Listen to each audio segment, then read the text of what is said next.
All right, guys and gals, we have arrived at the last content heavy deadline date. After we complete session 9 and 10, we are moving into a book study. So that is an exciting part of the semester as well.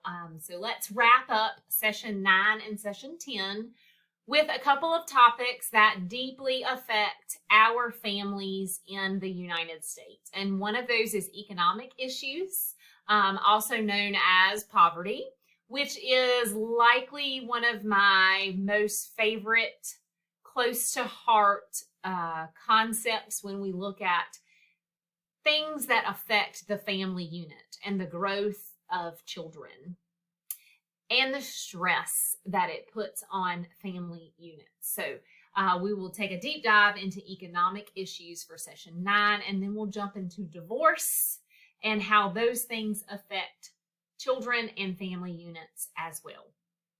All right, for the economic issues section, you will read chapter 13, and then you will complete the economic hardship journal and the economic issues lecture notes. The journal is going to have you watch a video. This is a sociologist that is talking about what happens to the family when the hardship of not having enough money gets inside of that family unit. And we see that poverty touches everything. Poverty affects the adults in the family unit as well as the children. And I'm just curious, your reflection question here is, is poverty a macro issue or a micro issue for you? Or is it some of both? And I'm wanting you to tell me how you feel and why you feel that way. I tell students all the time that poverty affects everything. And hopefully after you watch this video, you will agree with me and understand why I say that all the time. Making sure that your funding is there, that you have the funds to build a family unit is one of those planning pieces that I encourage young students to analyze before they jump into that. Once you get done with the economic hardship journal, you're going to do the economic issues, okay? You do not have to click on any extra links here. This lecture note has links built into it for what you will use to complete the notes.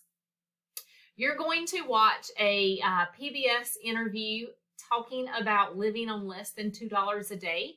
This is a book written by a couple of sociologists that actually follow stories of people that are in deep poverty situations. This book, Living on Less Than $2 a Day, is a quick read. It's available in the library here at Nash Community College if you're ever interested.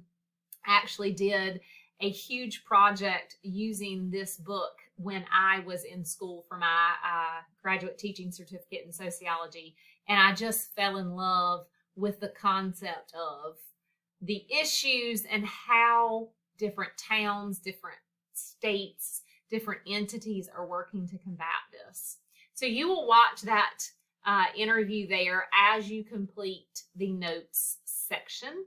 And then there is a poverty risk calculator, and you will use that link there to navigate to the poverty risk calculator. You will put in your personal information and see what it says about you.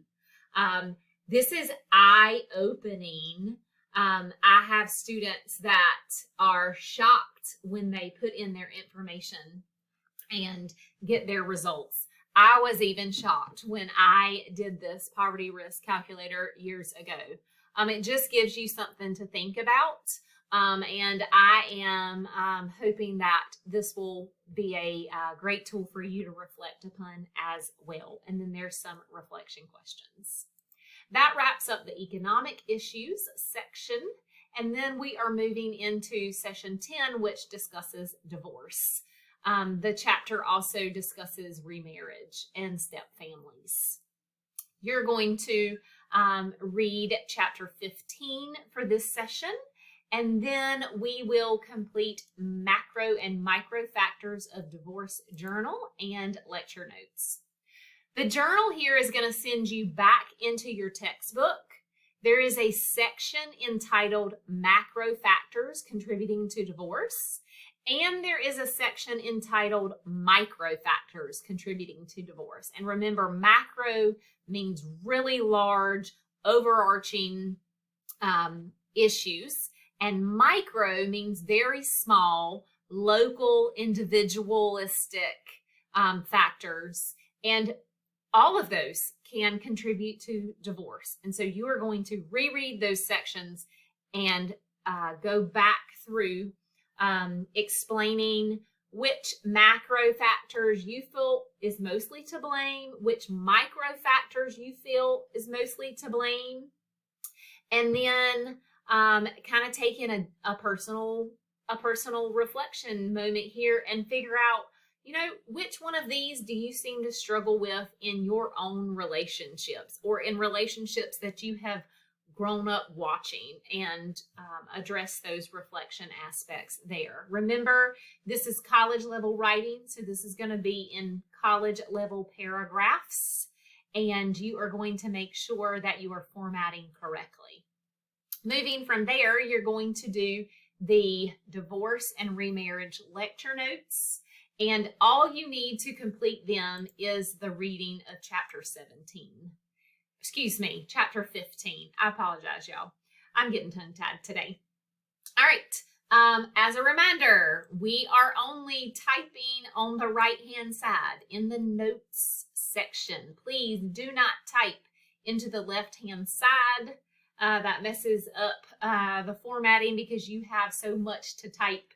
When you put it on the left-hand side, it kind of throws everything off. All right.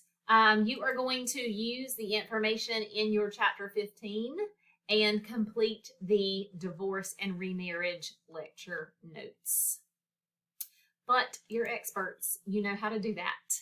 All right. I hope you enjoy the last deadline of content. And I hope that you are looking forward to moving into our book study that will be coming up next week. Reach out to me if you have any questions or concerns. I'm only an email away.